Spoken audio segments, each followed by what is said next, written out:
तो यारो कैसे हो? उम्मीद है सब खैरियत से होंगे। और पिछले सेशन के अंदर मैंने आपको बताया था कि किस तरीके से आप एक इमेज डाउनलोड करते हो, उस पर काम करते हो, ताकि आपका जो है वो एक कॉन्सेप्ट क्लियर हो कि वेबसाइट डिजाइन होती कैसे है।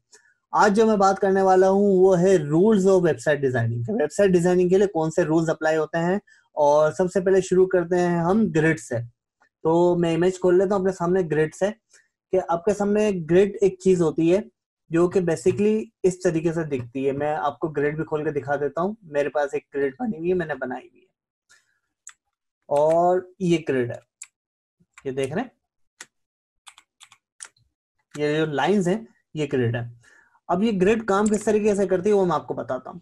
एक्चुअली इस ग्रिड के अंदर जो है 12 कॉलम होते हैं, और 12 कॉलम को आप डिवाइड करते हो अलग अलग, यानी कि सेक्शंस के अंदर। यानी कि जो ग्रिड जो डिवाइड होती है पूरी 1170 1140 जो भी आप यूज करो, सही, इवन कि आप 960 भी आप यूज करते हो, तो वो डिवाइड होती है 12 हिस्सों के अंदर। अब ये 960 क्या है, 980 क्या है, और 1140 क्या है, 1170 क्या है। एक्चुअली ये होता ही है कि आपकी जो स्क्रीन की रेजोल्यूशन साइज होती है ना, जैसे कि हम 1920 का विड्थ यूज करते हैं टोटल, सही है, तो इसके अंदर से जो कंटेंट एरिया होता है वो 1170 में आता है, या 1140 में आता है, या 960 में आता है, स्क्रीन के हिसाब से उसको बैलेंस करने के लिए। यानी कि अगर छोटी स्क्रीन पे आएगा वो किस तरीके से बैलेंस होगा। अब मेरी एक वेबसाइट है, वो मैं खोलता हूँ 1920 की स्क्रीन पे, वो एच टू एच पूरी आ रही है। लेकिन जब मैं छोटी स्क्रीन पे खोलूंगा तो क्या वो पूरी दिखाई देगी? नहीं दिखाई देगी। इसकी वजह ये कि इसका जो एक्स्ट्रा एरिया है वो बाहर चले जाएगा। तो अगर मेरे पास 1600 की रेजोल्यूशन है, तो उसको कवर करने के लिए मुझे जो है वो इस टाइप की ग्रिड यूज करनी पड़ती है। तो मैं 1140 को यूज करता हूँ, क्योंकि अभी लेटेस्ट ट्रेंड जो चल रहा है 1140 का चल रहा है, तो 1140 के ऊपर मैं बात करूंगा। तो आप क्या करते हो, ग्रिड जो होती है उसको 12 हिस्सों में डिवाइड कर सकते हो, या यानी कि 6 और 6 हिस्सों में डिवाइड कर सकते हो, या 4 4 के कॉलम में डिवाइड कर सकते हो, या 3 3 के कॉलम में डिवाइड कर सकते हो, 2 2 के या 1 1 के। मैं आपको करके भी दिखा देता हूँ। मैं यहाँ पर आता हूँ और एक शेप ड्रॉ करता हूँ, जैसे कि ये 12 कॉलम पूरे हुए, सही है, ये 12 कॉलम पूरे हुए। अब जो है मुझे 6 6 कॉलम करना है। ये 6 हो गया, सही है, ऑल्ट के साथ मैंने कॉपी निकाली, और ये 6 हो गए। अब जो है मैं दोबारा जाता हूँ, एक शेप कॉल करता हूँ वापस, और यहाँ पर मैं 3 3 का 4 4 के कॉलम कॉल कर लेता हूँ। ये 4 का कॉलम हो गया, सही है, इसी की कॉपी निकाली, ये 4 का कॉलम हो गया, और ये 4 का कॉलम हो गया। इसी तरीके से मैं जाता हूँ, अब ये 3 का कॉलम हो गया, ये 3, ये 3, और ये 3। अब आपने देखा होगा वेबसाइट के अंदर सेक्शंस दिए हुए होते हैं गैलरी के या किसी और चीज के, वो इसी तरीके से बनते हैं कि चारों बराबर भी होते हैं और अच्छे तरीके से प्लेस भी होते हैं। ये उसी बॉक्स स्टाइल के अंदर आ गया। इसी तरीके से आप इसको 2 के अंदर डिवाइड कर सकते हो या 1 के अंदर डिवाइड कर सकते हो। ग्रिड एक्चुअली वही काम करती है जो एक स्केच किसी बिल्डिंग बनाने के लिए काम आता है। यानी कि जब से पहले एक इसका ब्लूप्रिंट बनता है, ब्लूप्रिंट यानी कि आप जब कोई बिल्डिंग तामीर करने जाते हो तो सबसे पहले उसका ब्लूप्रिंट आता है। ब्लूप्रिंट उसका स्केच फॉर्म होता है कि कहाँ पिलर्स होंगे, कहाँ स्टेयर्स निकलेंगी, कहाँ बेडरूम होगा, कहाँ किचन होगा। इसी तरीके से वेबसाइट डिजाइनिंग के लिए आपको ये ग्रिड जो है बड़े तरीके से काम देती है कि आपकी जो वेबसाइट होती है ना, टोटल ऊपर से लेकर नीचे तक बैलेंस होती है। इस वजह से आप ग्रिड को यूज करते हो। अच्छा जी, ग्रिड के बाद हम आ जाते हैं दूसरे टॉपिक के ऊपर, और यहाँ पर मैं जो है बात करने जा रहा हूँ फोन्ट्स की। तो फोन्ट्स हम यूज करते हैं गूगल फोन्ट्स। तो गूगल से जाके ही पूछ लेते हैं कि गूगल फोन्ट कौन से होते हैं। तो मैं यहाँ पे जाके लिखता हूँ गूगल फोन्ट, और पहली ही वेबसाइट मेरे पास गूगल फोन्ट की खुल गई। हम गूगल फोन्ट किस लिए यूज करते हैं कि मार्केटिंग जब होती है, जब एसईओ होती है, जो लोग एसईओ से वाकिफ हैं उनको पता होगा कि जब एसईओ होती है तो गूगल फोन्ट बड़ा हेल्पफुल होता है कि उसकी वेबसाइट को रैंक करने के लिए। और दूसरी एक वजह ये भी होती है गूगल फोन्ट ऑलमोस्ट पीसी के अंदर इंस्टॉल्ड होता है, तो फोन मिसिंग होने का चांस खत्म हो जाता है। बहरहाल आप यहाँ से डाउनलोड करके भी यूज कर सकते हो। तो ये सारे गूगल फोन है, आप कौन सा यूज करना चाहो आप पे डिपेंड करता है। इसमें एक आते हैं सेरिफ और एक आते हैं सैंस सेरिफ। अब उसका फर्क भी मैं आपको बता देता हूँ। मैं एक और वेबसाइट खोलता हूँ, दी फॉन्ट।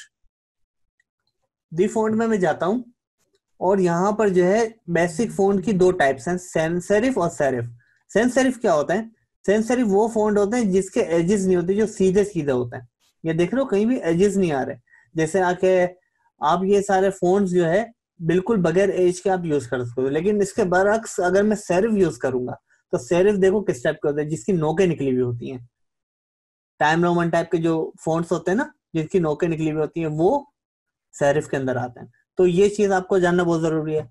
कलर कॉम्बिनेशन बनाने के लिए आप जाते हो colorlovers.com पे।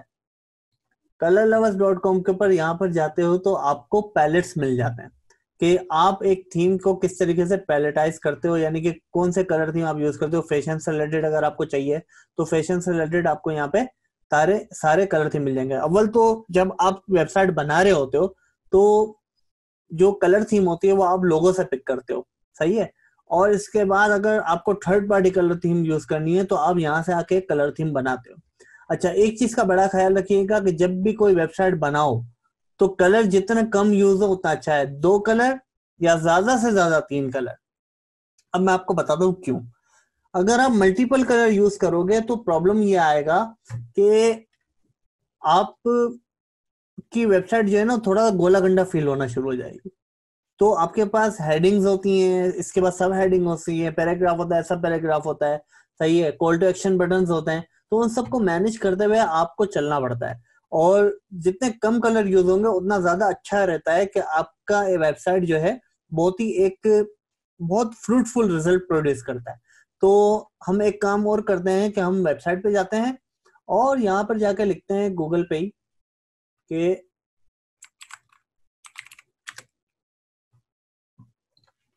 वेबसाइट डिजाइन ऑन 1140 ग्रे, और मैं इसके ऊपर जाता हूँ और यहाँ पर जो है आपके पास फॉर एग्जांपल ये, अब ये देखें, ये एक इसने बैनर टाइप की चीज बनाई है जो कि पूरी 12 कैरेक्ट के ऊपर है। अब मैं इसके बरक्स जाता हूँ, ये वेबसाइट खोलता हूँ। अब ये देख रहे हैं किस तरीके से पूरी बैलेंस दिख रही है। वही 4 कॉलम के ऊपर ये है, 4 कॉलम के ऊपर ये दूसरा सेक्शन है, 4 कॉलम पे तीसरा है, 4 कॉलम पे चौथा है, सही है। ये पूरा फॉर्म जो डिजाइन हुआ है वो 12 कॉलम पे डिजाइन हुआ है। तो ये चीजें आप जब डिजाइन करते हो ना तो बड़े अच्छे तरीके से आपको फ्रूटफुल रिजल्ट प्रोड्यूस करती हैं।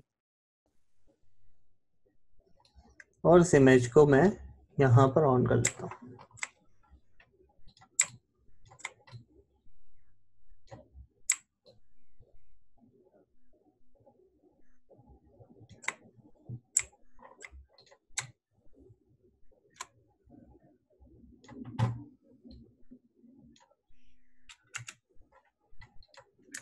लेयर्स में जाके मैं बाकी सारे लेयर्स बंद कर देता हूँ, ये लेयर्स भी बंद कर देता हूँ और ये टेक्स्ट भी हटा देता हूँ। अब मुझे कैनवस साइज बड़ा करना है तो मैंने आपको लास्ट टाइम बताया था शॉर्टकट कंट्रोल ऑल्ट सी से आप इसका कैनवस साइज बड़ा कर सकते हो। मैं इसका कैनवस साइज बड़ा कर देता हूँ तो ये पूरा डिजाइन मेरा इसके अंदर आ गया। अब ये देखें, मैं इसको पूरा प्रॉपर तरीके से एज टू एज करता हूँ। अब ये देखें, पूरा डिजाइन जो है वो आपका है तो एज टू एज पूरा 1920 के हिसाब से पूरा है, यानी कि ये देखो पूरी फ्रेम के ऊपर आ रहा है, लेकिन इसका जो कंटेंट एरिया है वो 1170 या 1140 के अंदर है। अब ये देखो ग्रिड टू ग्रिड चल रहा है, सही है। ये पूरा सेक्शन इसने 12 कॉलम पे लिया हुआ है, ये वाला सेक्शन भी पूरा 12 कॉलम पे लिया हुआ है, सही है। ये पूरा 1920 के ऊपर पेज है। अब ये देखो 4 का कॉलम यूज हो गया, बीच में स्पेस है, 4 का कॉलम यूज हो गया, बीच में स्पेस है, 4 का कॉलम यूज हो गया, बीच में स्पेस है। इसके बाद आ जाओ नेक्स्ट सेशन पे। अब ये देखो ये पूरा 1920 के ऊपर यूज हुआ है, टेक्स्ट उसने 20 लाइन किए, यहाँ से 2 कॉलम छोड़े और यहाँ से 2 कॉलम छोड़ दिए। इसके बाद 3 कॉलम पे ये आया, 3 पे ये, 3 पे ये, 3 पे ये, सही है। ये बिल्कुल सेंट्रलाइज है, 2 कॉलम यहाँ से छोड़े, 2 कॉलम यहाँ से छोड़े, ये पूरा 12 कॉलम के ऊपर है। ये देखो कंटेंट जो है वो आपका यहाँ पर 4 कॉलम पे है, ये 4 कॉलम पे है, ये सॉरी ये 3 कॉलम पे है, 3 कॉलम पे, 3 कॉलम पे, 3 कॉलम पे। इस तरीके से पूरी कंप्लीट वेबसाइट हो गई। लेकिन जो एरिया छुपाने वाला था, यानी कि मैं आपको यहाँ पे गाइडलाइन भी देता चलूं कि ये वाला एरिया पूरा सही है, और इसके बाद ये वाला एरिया, ये वाला एरिया, इसके अंदर कहीं भी कंटेंट नहीं है, कंटेंट जो है वो बीच के अंदर है, यानी कंटेंट पूरा जो यूज हुआ है ना वो बीच के अंदर यूज हुआ है, जो आपकी ग्रिड है ना उसको रखते हुए। और ये देखो ग्रिड के थ्रू पूरी वेबसाइट जो है, पूरी वेबसाइट का होम पेज जो है बैलेंस है। तो जब भी आपने काम करना है वेबसाइट डिजाइनिंग के ऊपर तो आपने इन चीजों का ख्याल रखना है। आपने किन किन चीजों का ख्याल रखना है? आपने सबसे पहले जो ख्याल रखना है वो है ग्रिड का, कि जो ग्रिड है वो किस तरीके से यूटिलाइज होगी, कैसे यूज होगी। ग्रिड का फाइल जो है मैं डिस्क्रिप्शन के अंदर मेंशन कर रहा हूँ, फ्री डाउनलोड है, सही है, आपको नेट से भी मिल जाएगी। अगर आप नेट से उठाना चाहते हो तो नेट से उठा ले, वरना मैं डिस्क्रिप्शन के अंदर इसकी फाइल दे दूंगा, तो आप उसको यूटिलाइज कर सकते हैं। इसके बाद आपने ख्याल रखना है फोन्ट्स का। फोन्ट्स आपने गूगल का यूज करने हैं। गूगल फोन्ट्स कौन से होते हैं वो मैंने आपको बता दिया वेबसाइट के अंदर।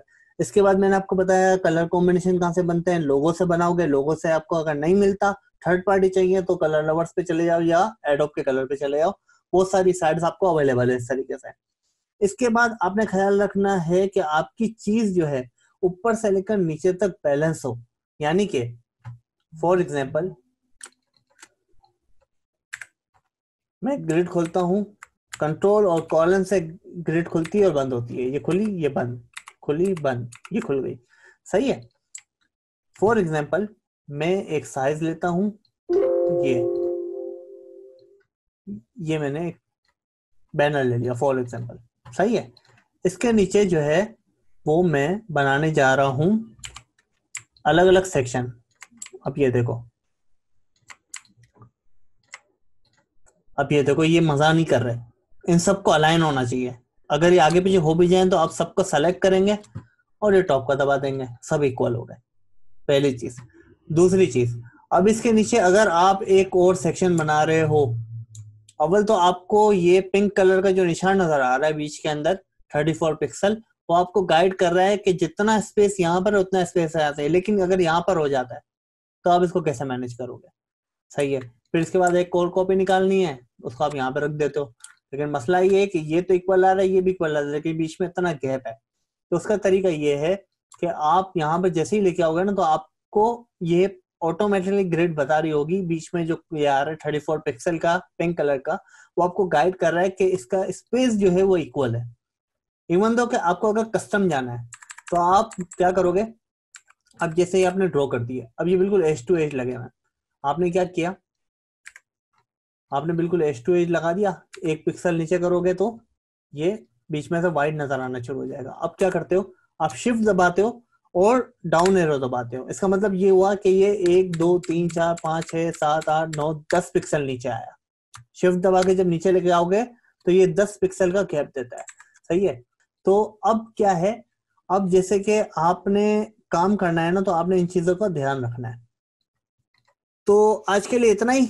इन चीजों को जरा गौर से समझिएगा, पढ़िएगा, इसके बारे में थोड़ा सा रिसर्च कीजिएगा। अगर कोई सवाल हो तो मुझसे जरूर पूछिएगा इसके बारे में, अगर आपको समझ में ना आया हो।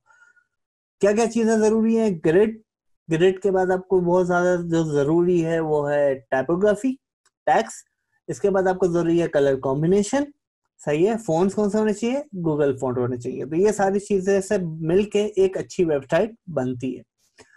अगले सेशन के अंदर जो है हम एक वेबसाइट बनाएंगे प्रॉपर तरीके से, जो वेबसाइट जिस तरीके से बनाई जाती है कि अच्छी प्रोफेशनल वेबसाइट किस तरीके से बनती है, तो उसके ऊपर हम एक वेबसाइट बनाएंगे और मैं काम करूंगा उसके हेडर के ऊपर, क्योंकि सबसे मेन चीज जो आपके पास सबसे पहले दिखती है वो हेडर है। हेडर को कैसे एग्जीक्यूट करते हैं उसके बारे में मैं आपसे बात करूंगा नेक्स्ट सेशन के अंदर। सो नए हो सब्सक्राइब करो, लाइक करो, कमेंट करो, सजेशन दो, कुछ पूछना है तो कमेंट सेशन में जाके पूछो। तो इंशाल्लाह जो मुझसे हो सकेगा मैं आपको जरूर बताऊंगा। दुआओं में भाई को याद रखो। सी यू, अल्लाह हाफिज।